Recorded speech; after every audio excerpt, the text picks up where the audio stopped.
Voilà. Bonjour. On était tout à l'heure à Strasbourg, et là, on est chez les vivants. Chez les vivants, à Kingersheim, chez des gens bizarres qui expérimentent un autre type de démocratie dont on va parler ce soir. Mais, pardon, j'enlevais mon manteau. Mais on avait commencé à se présenter, on va se présenter un peu vite. Je dis ça parce que on a failli commencer la réunion sans qu'elle soit filmée, et je trouve important que dans la démarche de la Maison des Citoyens, il n'y ait pas de off et de on. Voilà, qu'il n'y ait pas de représentation. Donc, madame, venez. Mettez-vous au Congo. Oui. Vous commenciez à dire quoi? Que vous étiez... que je suis dégoûtée de la politique actuelle, que le théâtre de marionnettes qui se joue tout là-haut et qui nous envoie des directives on ne peut plus farfelues, ça suffit. Je suis enseignante et... les enseignants le voient. Voilà, et on est en ce moment vraiment maltraité, si je puis dire, dans les discours. Et pas que dans les discours. Pas que dans les discours, mais il y a d'ailleurs un collectif qui s'est créé, les 800 000 feignasses, ça s'appelle. Non, mais qui commence à faire quelque chose de bien, justement, qui a créé un blog pour faire une interface entre les parents et les enseignants, en court-circuitant toute cette hiérarchie, pour essayer de faire comprendre aux gens ce qu'est réellement notre métier et comment on l'exerce avec passion et non pas 6 mois par an, comme certains voudraient le faire. Voilà. Et donc je suis pleine d'espoir dans ce tout nouveau mouvement. Est-ce que vous vous voyez là? Oui, je me vois bien. Voilà. Donc Elisabeth, moi je ne fais pas partie du corps enseignant, mais simplement un ras-le-bol, dire qu'on ne se reconnaît plus dans les gens qui nous représentent. Donc je me dis, il y a certains maires qui visiblement soutiennent le mouvement et donc on n'est pas tout seul. Donc bon, pourquoi pas, hein. Moi je suis disponible et j'espère entraîner d'autres aussi. J'en parle dans la famille, ça fait beaucoup polémique.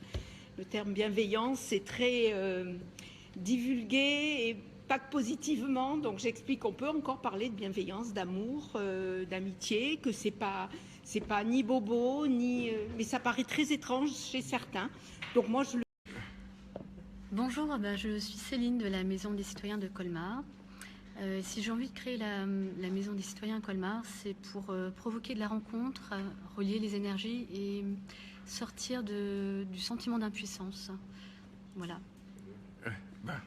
Oui, sortir du sentiment d'impuissance. Ça. Vous venez de dire un mot qui est pour moi essentiel. Bonjour, je suis Guillaume, donc j'ai fait partie des personnes qui ont impulsé les initiatives de transition à Mulhouse. Et puis donc je suis content de connecter avec Franck ici, là, qui ouvre la Maison des Citoyens, et j'espère qu'on aura des parallèles à faire sur la ville. Voilà. Bonsoir, je suis Philippe, je suis zébré, complètement zébré, et je suis là pour faire bouger les choses. J'aime beaucoup votre expression, se bouger le cul, parce que personne ne se bouge le cul, enfin peu de gens se bougent le cul. Alors je vais aider à ce que tout le monde puisse se le bouger dans le bon sens.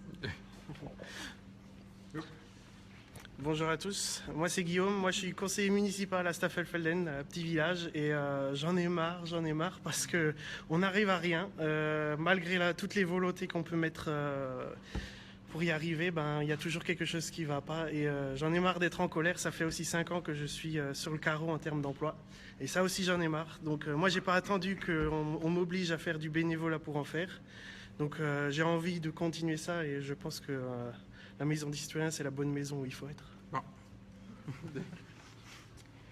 Alors. Bonjour Alexandre, je suis Josh Wigel, maire de Kingersheim. Je pense qu'on est au bout d'un cycle politique et d'un modèle démocratique complètement à bout de souffle. Et je pense, convaincu, que c'est au niveau local, avec les citoyens, et pas seulement pour les citoyens, qu'on peut travailler à une renaissance démocratique et à faire concrètement les choses ensemble. Ça suppose d'abord un rapport modeste au pouvoir. Nous ne sommes pas là des patrons descendants, on est là pour animer le processus décisionnel et donner à chacun sa vocation de citoyen. Il y a tellement de quêtes dans ce domaine. Alors, on s'est croisés à Lyon une fois, et je vous ai vu commencer à raconter, comme on raconte une histoire. Une histoire extraordinaire, ce que vous êtes en train de faire dans votre commune. Et la première chose qui m'a sidéré, et on va en parler, c'est que tout simplement, c'était incroyablement joyeux. C'est-à-dire que je n'avais pas vu un élu être jubilé depuis longtemps. Je veux dire, quelqu'un prendre un plaisir fou à faire ce qu'il faisait. Mais très récemment, j'ai posté sur mon mur de Facebook, le titre c'était « Plus heureux qu'un soir d'élection ». Et je pense que le vrai bonheur démocratique, ça se trouve dans l'intervalle des élections, avec les citoyens, dans un processus lent, édifiant, de grandissement. On a le meilleur de nous-mêmes, il faut l'exprimer ensemble. Il y a tellement de potentiel sur le terrain, et c'est ensemble qu'on peut changer les choses. Alors, on va continuer à faire le tour, mais pour moi, un des thèmes, j'aimerais que vous nous racontiez comment vous trouvez cette joie, vous, personnellement, et comment vous la trouvez avec les autres. Parce que pour moi, un des grands enjeux de la démocratie citoyenne, c'est la joie. C'est la joie, c'est d'arriver à trouver de la joie ensemble, le passage sur Terre étant relativement court. Pour moi, c'est un enjeu énorme. Et c'est vraiment, en toute sincérité, ce qui m'avait le plus frappé. Voilà. On continue de faire le tour. Donc, voilà. Le grand vivant qui a eu l'idée de créer ici la Maison des Citoyens. Voilà, donc je suis Franck, je suis l'animateur de la Maison des Citoyens. Alors du coup, Sud-Alsace, j'avais créé Kingersheim, mais ça a un petit peu débordé, c'est très bien comme ça. Donc moi, j'ai simplement commencé à faire ma part. J'ai coordonné Lire et Faire Lire pendant 3 ans. Et voilà, donc je ne viens pas de nulle part. J'ai croisé 2-3 fois Alexandre Jardin. Lui ne m'a pas vu, mais moi je l'ai bien entendu. Et, avec la Ligue de l'enseignement ou avec... Oui, avec la Ligue de l'enseignement. Et du coup, la maison est ouverte dans tout le sud d'Alsace, donc venez nombreux, et puis on va faire énormément de choses. Ok. Voilà. Hop. Bonjour, moi je suis Dominique, je suis le membre bénévole fondateur de ce lieu ici, les Sheds, et donc ça fait 10 ans que je fais le colibri. Et donc je suis très content dans la joie et la bonne humeur, mais j'aimerais passer maintenant au Super Canadair. Parce que si je peux envoyer un petit message, c'est qu'on est au courant de tout. On voit bien qu'un message à nos politiques, on voit bien que vous ne prenez pas soin de nous. Et donc bientôt on va vous dire qu'on n'a plus besoin de vous. Et qu'on peut prendre soin de nous. Et qu'on va prendre soin de nous tout seul. Bonjour, moi je suis Joseph et voilà, citoyen parce que pour moi politique c'est faire la politique sans mandat, tous les jours, à chaque instant, pour nous se sentir concernés tout le temps et que lorsqu'on se sentira tous concernés, ça sera un véritable levier. Evelyne, moi je suis venue parce que j'étais dans le cadre de Lire et Faire Lire. Alors c'est la première fois que je viens, c'est une découverte. Je viens prendre des bonnes idées, cueillir la joie, ça me plaît bien, et pour continuer la route. Et voilà, je viens plutôt pour découvrir, moi, et entendre des belles paroles. Bon. Alors, pour tous les gens, plein de gens disent encore bravo à tous. Samedi 5 novembre, Alexandre oui, je serai à Clermont-Ferrand. Bon, mais ce que je voudrais, c'est soit vous parlez les uns et les autres d'actions que vous menez, que vous auriez envie de faire découvrir aux autres maisons des citoyens. Il y a une audience assez considérable dans les replays. Si vous avez envie de parler d'une action que vous voudriez voir essaimer à travers la France, vous me coupez la parole et vous me sautez dessus. Voilà. Mais le thème aujourd'hui de ce Facebook Live, c'est comment on fait la démocratie citoyenne. Comment on trouve un plaisir fou à faire vivre une vie démocratique locale. Et quand je dis un plaisir fou, pour moi en tout cas, on devient citoyen quand on arrête d'être tout seul. Quand on a cette joie-là, ce plaisir-là. Et c'est vrai que quand on a lancé la maison il y a quelques semaines, c'était vraiment pour positiver nos colères. On ne va pas juste vivre avec des rancœurs. Ce que vous disiez, madame, le monde enseignant en a plein, des rancœurs, mais à un moment, il va falloir qu'on arrive à positiver. Pardon. C'est ce qu'on est en train de faire avec les 800 000. Avec les 800 000, oui. Et puis, déjà, vous avez pris un mot drôle, les feignasses. Mais derrière la volonté de transformer nos colères en quelque chose de positif, on a envie de faire peser ces millions et ces millions et ces millions de gens qui ne votent plus, qui ne veulent plus voter, qui font la grève du vote, ou qui votent contre. Je suppose que ça vous est arrivé à tous de voter contre. Je vois des sourires sur les visages. C'est juste pas normal. Il faut qu'on revienne sur Terre. C'est pas normal de voter contre. Le pays est devenu malade. Moi, lorsque ça m'est arrivé, on sort de l'isoloir, on est un peu honte. Parce qu'on se dit, j'ai essayé de voter pour le moins pire, mais où est ma joie? Où est mon adhésion? Où est l'idée que je me fais de mon pays? Où suis-je? Est-ce que je suis encore bien réel? Ou est-ce que... Alors, cette joie à Kingersheim... Merci. Techniquement, qu'est-ce qui s'est passé? Vous avez mis...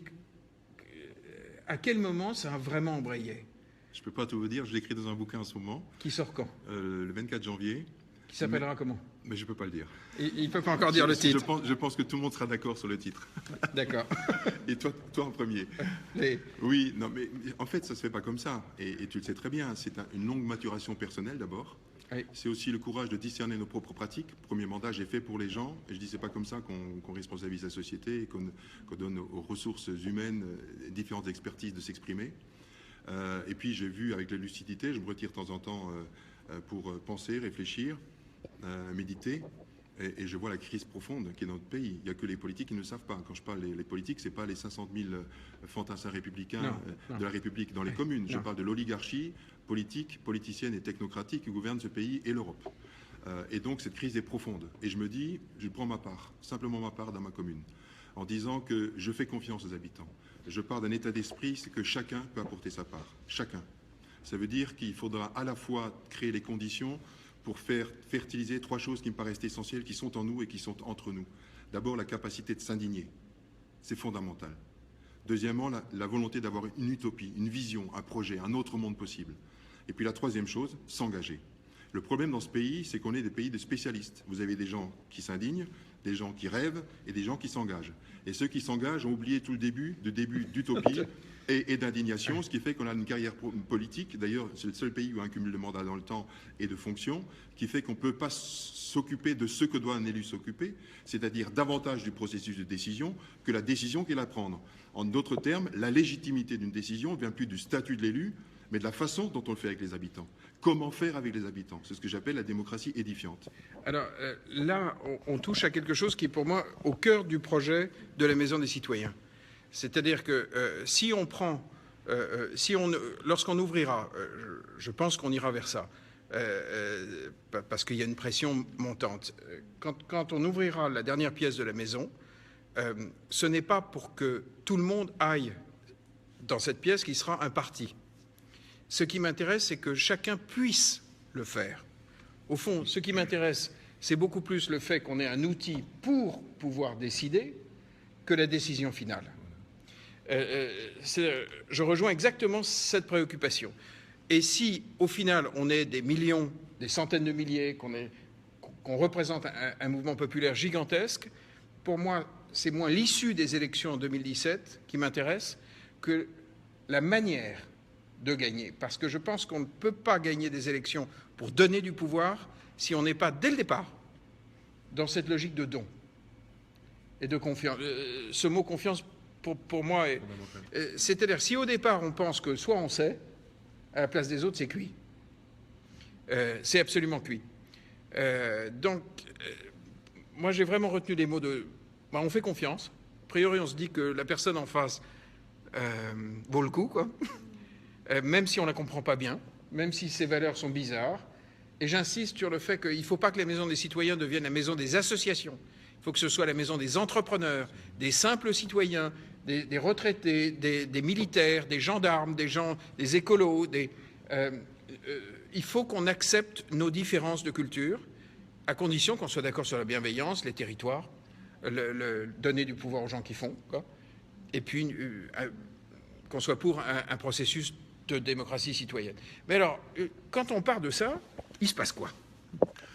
Alors, parce qu'on va participer tout à l'heure à une agora. Oui, c'est ça. Il se passe d'ailleurs l'organisation d'olympiades démocratiques régulièrement pour susciter le désir des habitants et faire confiance à leur pouvoir citoyen. Comment on réveille ensemble le pouvoir citoyen et pas donner l'impression que je sais, je suis élu, je sais.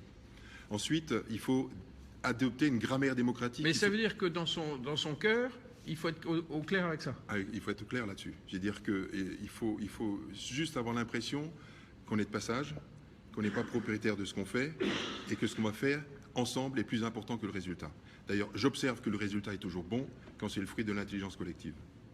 Ensuite, il faut réfléchir des outils, c'est-à-dire des manières de faire le processus.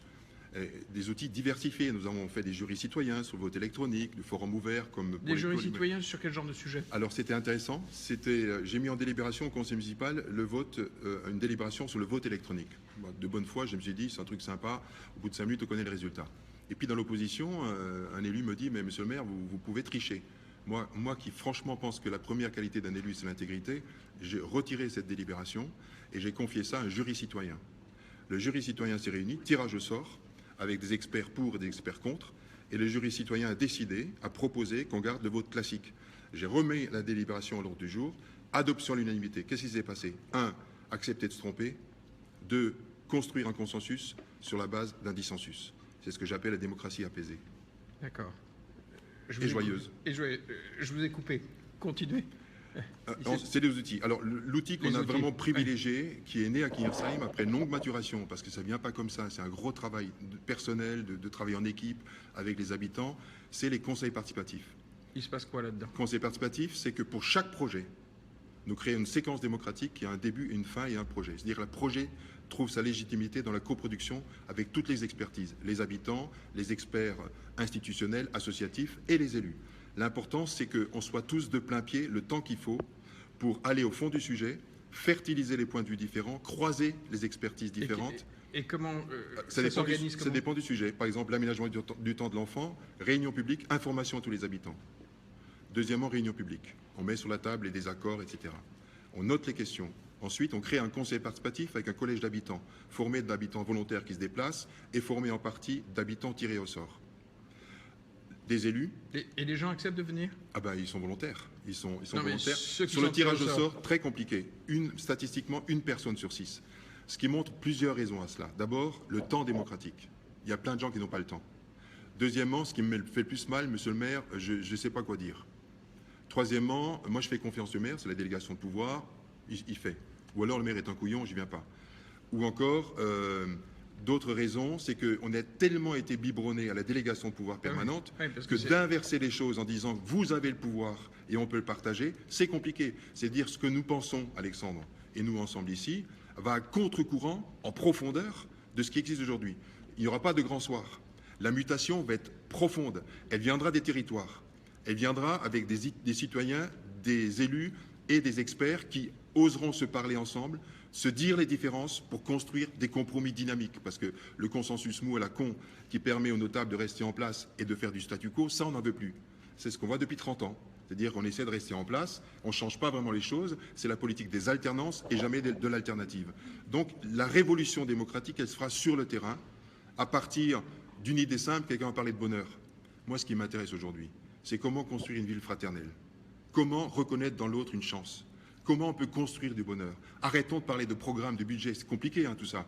Mais inscrivons ça dans une perspective d'humanisation de la société. Comment on vit le fait qu'il y ait forcément une partie de la population qui dit si le maire ne sait pas, c'est que c'est un couillon? Alors, mais d'abord, il faut accepter, c'est la démocratie inclusive.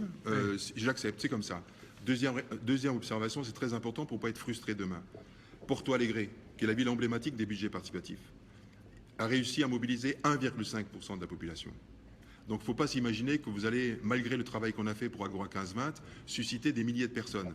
Mais ce qui est au bout du compte très important, c'est que les personnes qui se déplacent donnent une crédibilité au processus décisionnel et donnent de la démocratie une transparence, c'est-à-dire que tout est sur table et qu'on construit ensemble. Et ce ne sont pas toujours les mêmes qui viennent? C'est pas toujours les mêmes. Alors, il y a le problème des TLM, toujours les mêmes. Mais comme les conseils participatifs se diversifient en fonction des projets, 40 conseils participatifs se sont succédés depuis 10 ans avec 700 participants différents. Oui, donc il faut varier considérablement les... En fait, la variation, c'est le projet. Par exemple, demain, c'est très compliqué, demain, nous allons faire réfléchir avec les habitants sur, pour des raisons budgétaires, pour des raisons de préservation de la planète, pourquoi ne pas éteindre la lumière, toutes les lumières des quartiers. Coupez-lui la parole, hein, si vous en avez envie. Si j'en dis trop, moi j'en parlerai tout à l'heure. Hein. Comment on accepte d'éteindre les lumières de 1h du matin à 5h du matin? Le processus est le suivant. Longuement mûri par une équipe projet formée de 5 habitants, un élu et un collaborateur. Toujours majorité d'habitants volontaires, ce qu'on appelle les agoracteurs au sein de l'Agora.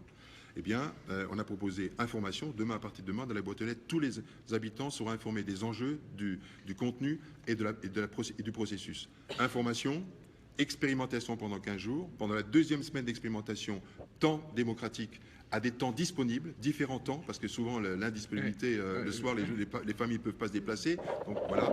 Ensuite, un conseil citoyen, cette fois-ci autonome, va se former autour de l'équipe projet pour rassembler toutes les remarques, proposer le contenu et la forme de consultation. Et donc la démarche suivante, c'est la consultation, enfin la décision au conseil municipal. Et je n'oppose jamais la phase décisive de réflexion, de partage, de débat, avec la phase décisionnelle qui appartient aux élus, dès lors que la décision se cueille comme un fruit mûr à partir de ce qui a été construit par les habitants. Dernière remarque, c'est très importante, faire la démocratie participative en matière de com et de faire semblant, il ne faut pas en faire. Il faut que l'impact du conseil participatif soit réel sur la décision. Parce que moi, j'ai vu très souvent des outils de com qu'on a tous vus. C'est de la com. C'est-à-dire où tout à coup, le citoyen peut quelques pourcents de... Ce qu'on appelle un peu la concertation, oui. Le plus souvent de l'information sur des décisions qui étaient établies. Ça n'a rien à voir. Par contre, pour moi, c'est insupportable. C'est insupportable. Ça discrédite. Il ne faut pas le faire. Oui. Il ne faut pas le faire. Oui. Par contre, il y a une vraie logique de réflexion sur les conseils participatifs. 1, la base démocratique la plus large possible. 2, la représentativité, j'en ai parlé. 3, retour à l'université populaire. Les gens ne savent pas tout, les élus non plus, les experts non plus. Et donc, on passe un temps pour comprendre et avoir le même sens des mots et le même niveau de compréhension. Sinon, on se fout de la gueule des gens. 4e élément, il faut qu'on ait à nos côtés un animateur du débat public. Dans mon bouquin « Faire renaître la démocratie », qui est paru il y a 3 ans, j'ai proposé que des ingénieurs de débat public existent dans tous les bassins de vie. On a des ingénieurs dans tous les domaines et pas dans ce qui concerne le processus démocratique. Et donc, il faudrait qu'à nos côtés, des animateurs de débat public pour faire émerger la parole, construire le consentement progressif. Et qui les forme ? Dans le cadre d'Agora, j'ai mis un budget de formation pour des habitants volontaires, des élus, pour apprendre à animer le débat public, à faire de l'ingénierie démocratique, puisque je n'ai pas les moyens d'embaucher un ingénieur qui se forme actuellement par Loïc Blondiot à Master 2. Donc voilà, ça c'est important. Et la dernière chose la plus importante, c'est la restitution. Il faut que toute séquence soit coupée par des forums intermédiaires pour que les habitants qui n'ont pas le temps de participer au conseil participatif puissent savoir le relevé de conclusion, de telle sorte qu'il y ait une démarche interactive. Et ça, c'est compliqué parce que les gens n'ont pas forcément le temps d'Internet, n'ont pas forcément le temps de se déplacer. Donc il y a toujours une part de frustration dans ce qu'on fait, mais c'est important que le processus aboutisse à quelque chose de mûri. Et si je suis élu dans n'importe quel département, je suis devant mon téléphone ou mon ordinateur, j'ai jamais, de près ou de loin, osé m'aventurer là-dedans. Qu'est-ce que j'en retire comme bénéfice ? Perso et... De la joie. Mais à quel moment ? Parce que à quel moment ? C'est à l'arrivée du processus. Je donne un exemple. L'aménagement du temps de l'enfant. Réunion de tous les parents, enseignants, associations, dont le CREA, les SHED, des experts extérieurs, des personnes de ressources extérieures. C'est très important pour élever le débat public. Très important, parce qu'on ne va pas rester en dessous du niveau de la ceinture. Et j'avais dit aux habitants, c'est page blanche, aux parents, c'est page blanche, et aux enseignants. Par contre, il y a 2 choses que je n'accepte pas. C'est 1, je suis un élu de la République, j'applique la loi, même si je trouve que la loi, le changement d'aménagement de temps scolaire était très modeste, très modeste. Et deuxièmement, c'est une réforme pour les enfants, et pas d'abord pour les parents, et pas d'abord pour les enseignants, et pas d'abord pour les lobbies touristiques. C'est très important. Quand vous avez posé ça, vous avez posé la question qui est ensuite abordée. Et par des allers-retours sur plusieurs réunions, sous forme d'ateliers, parce que les réunions à 50, ça ne marche pas, sous forme d'ateliers. Et les enseignants ont eu quel rôle ? Comme le mien, comme le parent. Dans les conseils participatifs, nous sommes de plein pied. Ma voix compte pas plus que nôtre. Je suis parmi, compte pas plus que nôtre. Et dans cette maturation, et tout à l'heure on aura le témoignage en hangar, il s'est créé une idée géniale, unique en France, c'est que des cycles peuvent se faire pendant le temps scolaire, des cycles qui touchent la créativité, l'inventivité, la citoyenneté, faits, assumés par des intervenants extérieurs aux côtés des enseignants. Au total, des enseignants qui se reconnaissent dans une spécificité. Ça marche en ce moment ? Mais les 1100 scolaires bénéficient de ce cycle-là pendant le temps scolaire. C'est génial. Mais oui, c'est génial. C'est que du bonheur. Je suis élu dans le Massif central, j'y serai samedi. À nouveau, je n'ai jamais osé expérimenter ce genre de choses. Je commence par quoi ? Je commencerai par un séminaire entre élus, pour réfléchir d'abord sur le sens de l'engagement, deuxièmement les difficultés qu'on rencontre, et comment on construit l'intérêt général. Et je pense que ces questions-là permettront de dire, mais on ne peut pas continuer comme ça, parce que tous les élus sont en but à quelque chose qui est fondamental, qui est difficile, qui est un système qui s'appelle l'individualisme. Moi d'abord, tout et tout de suite. C'est une réalité, ça. Ouais. C'est une réalité. Comment sortir d'un monde individualiste vers la coproduction de bonne volonté? Eh bien, ça, il faut juste donner le temps de réfléchir. À chacun de trouver sa méthode. Dans un village, ce ne sera pas la même qu'à Kingersheim. Dans une grande ville, ce ne sera pas la même chose. Ce qui compte, ce n'est même pas la technique, c'est la volonté politique de faire en sorte que le citoyen soit considéré pas seulement pour les temps des élections. Mais combien d'habitants? 13 000 habitants. 13 000. Est-ce que ça fonctionne mieux à 13 000? Est-ce qu'on peut monter en taille de ville? Je pense que ce n'est pas une excuse. Je pense qu'on peut organiser l'espace de telle sorte et les projets de telle sorte que chacun puisse y participer. Surtout lorsqu'on choisit les conseils participatifs et non pas les conseils de quartier. J'ai choisi les thématiques, les projets et pas forcément la géographie. C'est-à-dire que pour chaque projet mis en agenda dans le cadre du contrat municipal ou qui vient d'une pétition qui est une bonne nouvelle, alors on crée... Vous avez des pétitions? Ça arrive. Ok. Voilà, et c'est plutôt une bonne nouvelle. Mais au lieu de dire je fais à votre place, dans mes braves gens, j'entends et puis rien ne se passe derrière, et puis on n'a pas élevé le débat public, puisque chacun est dans son addition des égoïsmes et des individualités, on met sur la table, on construit ensemble, on devient adulte en démocratie. Et ça c'est moi, un verbe pour expliquer la démocratie, c'est cheminer ensemble, de plein pied. Et cheminer ensemble, c'est avancer ensemble, c'est voir les difficultés, c'est voir les contraintes, c'est prendre en compte des contraintes existantes, juridiques, réglementaires, les contraintes psychologiques, pour ensuite les surmonter ensemble par paliers progressifs pour trouver le compromis dynamique. Tout à l'heure, vous avez dit que vous pensez que ça peut partir des territoires. Parce que moi, mon sentiment, c'est qu'il est clair que ce que vous êtes en train de décrire, c'est absolument à l'envers du fonctionnement des vieux partis classiques. Mais bien sûr. Qui sont des machineries verticales, qui ont intégré cette culture-là, qui ont en gros le culte du chef. Ce soir, il va y avoir à la télé un débat sur les primaires à droite. Moi, l'impression évidente, c'est qu'on a l'impression que c'est un processus qui est fait pour faire exister ces gens. Sûr. C'est pas fait pour me faire exister en tant que citoyen. Donc je vois bien qu'en plus, non seulement ça correspond à la vieille culture des partis, la vieille politique, mais c'est renforcé par le système média qui joue le jeu à fond les ballons. Donc il faut que ça démarre entre élus. Et vous discutez avec beaucoup d'élus locaux ou pas? Il y a de plus en plus d'élus avec qui je suis amené à débattre. Il y a une quête vraiment d'un certain nombre d'élus. Oui, parce qu'ils souffrent. Parce qu'ils souffrent de la réalité du terrain. Mais en fait, ce qu'on est en train de remettre en cause, c'est une des plus belles avancées de l'histoire de l'humanité, c'est la démocratie électorale. Sauf qu'elle est squattée par des gens qui en font leur profession, qui fonctionnent avec les mêmes ingrédients que le marketing commercial, la séduction, pour ensuite créer le désenchantement, la caricature, plus c'est gros, plus ça passe, et puis la posture. Je m'oppose pour m'opposer, mais pas pour dire vrai. Ce qui fait que les gens sont dans le désenchantement, dans le discrédit et dans la méfiance généralisée. Donc, pour redonner du sens à la démocratie de représentation, qui existera toujours, soit par tirage au sort ou soit par élection, il faut mettre le paquet, un retournement démocratique, pour faire vivre la démocratie dans l'intervalle des élections. Elle n'a pas pour l'objectif d'être mieux élu. Je ne pense pas que je suis mieux élu parce que je fais la démocratie participative. On s'en fout. L'idée, c'est qu'est-ce qu'on veut changer dans notre société. Oui. Et la démocratie de participation est un processus de transformation. C'est un processus de transition. En gros si on atteint un des objectifs de la Maison des citoyens, c'est-à-dire installer en France une démocratie citoyenne, ça veut dire que ça commence après les élections. Mais c'est ça. C'est-à-dire que la démocratie se met en route pendant le temps et non pas uniquement au moment où on se fout sur la gueule. C'est pas seulement le bulletin de vote, c'est la démocratie continue. Réelle, efficace, avec toutes les difficultés qui sont celles des femmes et des hommes, parce que la démocratie est pluralisme. Je pense que le saut qualitatif qu'il faut construire, c'est passer du pluralisme au dialogue. On ne sait pas dialoguer en France. C'est tout le temps sur des démarches partisanes. La démocratie électorale est aujourd'hui essentiellement partisane, passive et providentielle. Dormez, braves gens. Je comprends ta colère l'autre jour. Parce que quand un candidat vient de vous dire « je viens avec 1000 projets cuits », Ça m'a rendu fou. Mais je comprends. Mais, ils sont nombreux, ils n'ont rien compris. C'est plus comme ça va se passer. Non. C'est plus comme ça va se passer. Non.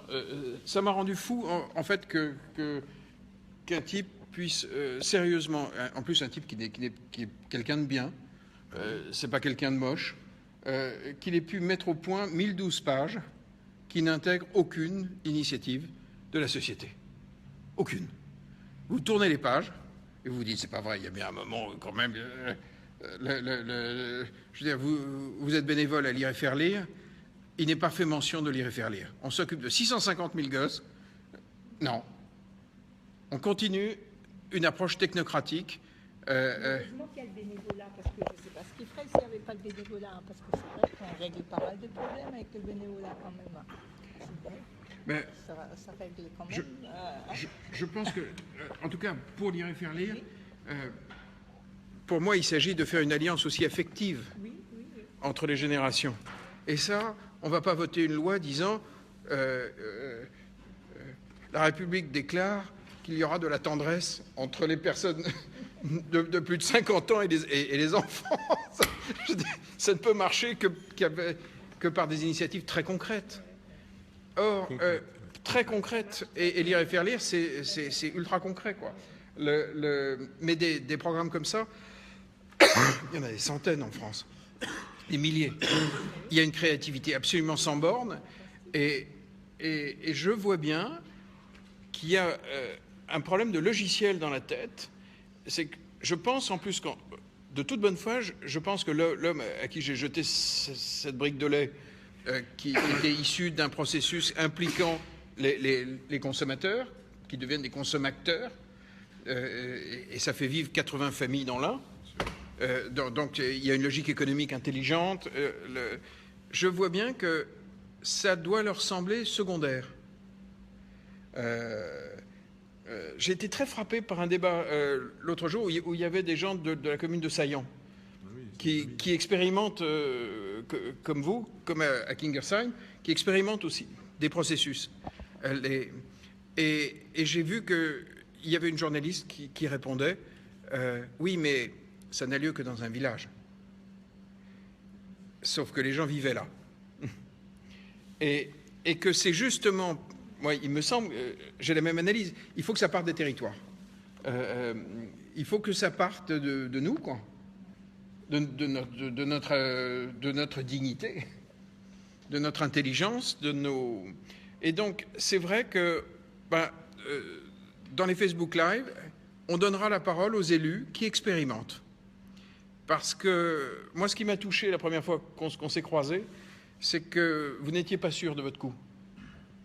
Et que parfois, ça ne marche pas.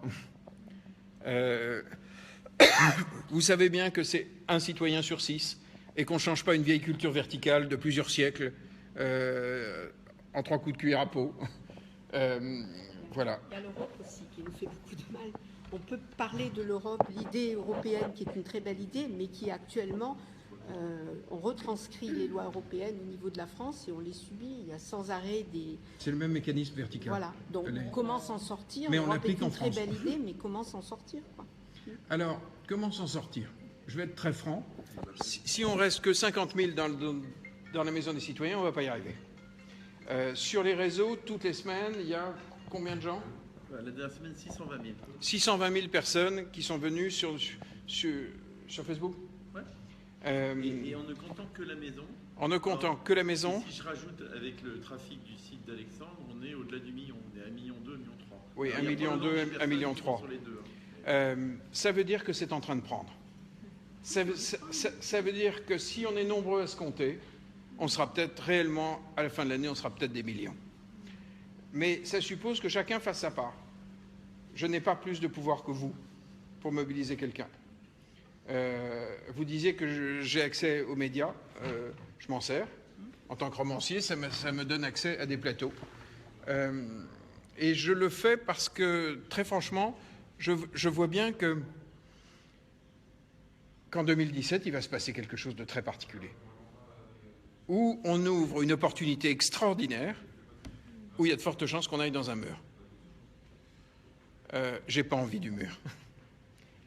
J'ai pas envie qu'un pays aussi génial, porteurs de tant de valeurs aillent vers le noir, vers la malveillance. Et la haine. Et les logiques conflictuelles. Et je suis très surpris qu'autant de gens puissent être encore légèrement passifs, compte tenu des enjeux. C'est un moment de vérité pour nos générations. Donc, avant qu'on coupe, parce qu'on me dit qu'il faut y aller. On nous attend 18h. On nous attend 18h. Qu'est-ce qui va se passer à 18h? C'est la rencontre d'Alexandre Jardin avec les agroacteurs des Kingersheim, des citoyens engagés qui depuis 1 an travaillent sur des sujets très concrets et qui ont envie de témoigner de la joie qu'ils éprouvent à partager des réalisations, des réflexions, des débats pour avancer, mais sur des sujets très concrets. Ok, bon, on y va. Je vous raconterai.